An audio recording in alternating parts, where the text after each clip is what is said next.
ഒരു bougainvillea heritage എന്ന് പറയുന്ന ഈ ഒരു ഓഡിറ്റോറിയം സാധാരണ നമ്മൾ നാട്ടിൽ കണ്ടുവരുന്ന പല ഓഡിറ്റോറിയങ്ങളിൽ നിന്നും കുറച്ചൊരു വ്യത്യസ്തമായിട്ട് നമ്മളൊരു ഫംഗ്ഷൻ നടക്കുകയാണെങ്കിൽ കുറച്ചും കൂടി അതൊരു നാച്ചുറൽ ആയി ഇൻ്റഗ്രേറ്റ് ചെയ്യുന്ന രീതിയിലാണ് നമ്മളിത് മൊത്തത്തിൽ പ്ലാൻ ചെയ്തിട്ടുള്ളത്.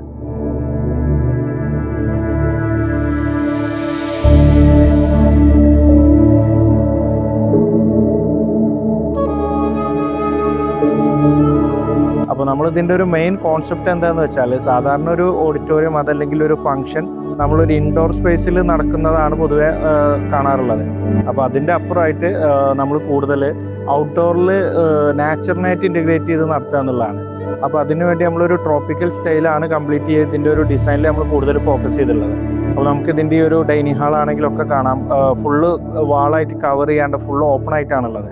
അപ്പോൾ അതിൻ്റെ എല്ലാ സൈഡും അത്യാവശ്യം ഈ ഒരു എയർ സർക്കുലേഷൻ അതേപോലെ എല്ലാ സൈഡിൽ നിന്നും കാണുന്ന ആ ഒരു പ്ലാന്റ്സിൻ്റെ വ്യൂ എല്ലാം നമുക്ക് ആ ഒരു പോസിറ്റീവ് ആംബിയൻസ് നമുക്കിവിടെ കിട്ടും.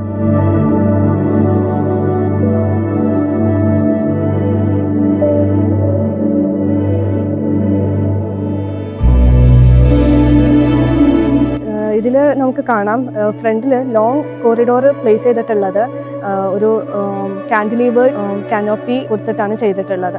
സോ ദാറ്റ് ഒരു വിഷ്വൽ എക്സ്പീരിയൻസ് ഒരു യൂസർ എന്ന നിലക്ക് അവിടെ എക്സ്പീരിയൻസ് ചെയ്യാൻ പറ്റും.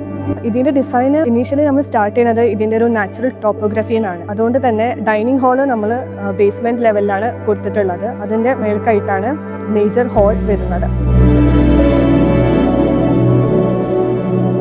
ഇതിൻ്റെ മെസലൈൻ ലെവലിലാണ് ബാക്കിയുള്ള സർവീസസ് പ്രൊവൈഡ് ചെയ്തിട്ടുള്ളത്. അത് ടോയ്ലറ്റും പ്രെയർ ഹാളും നമ്മൾ കൊടുത്തിട്ടുള്ളത്. ഈ പ്രൊജക്റ്റിൽ ചൂസ് ചെയ്ത മെറ്റീരിയൽസ് മിനിമൽ ആയിട്ടുള്ള മെറ്റീരിയൽസ് ആണ് ചൂസ് ചെയ്തിട്ടുള്ളത്.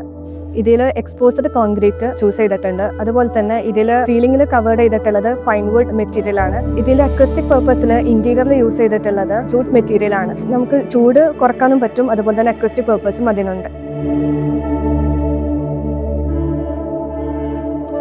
ഈ പ്രൊജക്റ്റിൽ ഔട്ട്ഡോറിലൊരു ഫംഗ്ഷൻ നടക്കുമ്പോൾ പുറത്തുനിന്ന് കാണാൻ പറ്റാത്ത വിധത്തിലാണ് നമ്മൾ ഇതിന് കോമ്പൗണ്ട് വാളും ലാൻഡ്സ്കേപ്പും ചെയ്തിട്ടുള്ളത്. അതുകൊണ്ട് നമ്മൾ ഈ പ്രൊജക്റ്റിൽ പ്രൈവസി നമ്മൾ ഇമ്പോർട്ടൻസ് കീപ്പ് ചെയ്തിട്ടുണ്ട്.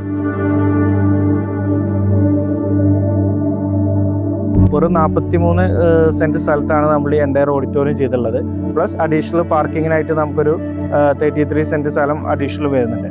അപ്പോൾ ടോട്ടൽ നമുക്കൊരു 80 സെൻറ്റിൻ്റെ താഴെയാണ് മൊത്തം പ്രൊജക്റ്റിന് നമുക്കിവിടെ വരുന്നുള്ളൂ. അപ്പോൾ നമ്മൾ ഫോക്കസ് ചെയ്യുന്ന ഓഡിയൻസും അതിനനുസരിച്ചിട്ടാണ് നമ്മൾ ഇതിൽ വരുന്നത്. അപ്പോൾ വളരെ ക്ലോസ് ആയിട്ടുള്ള പ്രോഗ്രാമുകൾ നടക്കുന്നതുകൊണ്ട് തന്നെ നമുക്ക് നല്ലൊരു ഔട്ട് കിട്ടും. ഒരു 300 ആൾ അതല്ലെങ്കിൽ 500 ആൾ, ഒരു 1000 ബിലോ വരുന്ന ഫങ്ഷൻസൊക്കെ അത്യാവശ്യം ഗ്രാൻഡായിട്ട് നടത്താൻ പറ്റുന്ന രീതിയിലാണ് നമ്മൾ ഈ സ്പേസ് ഡിസൈൻ ചെയ്തിട്ടുള്ളത്.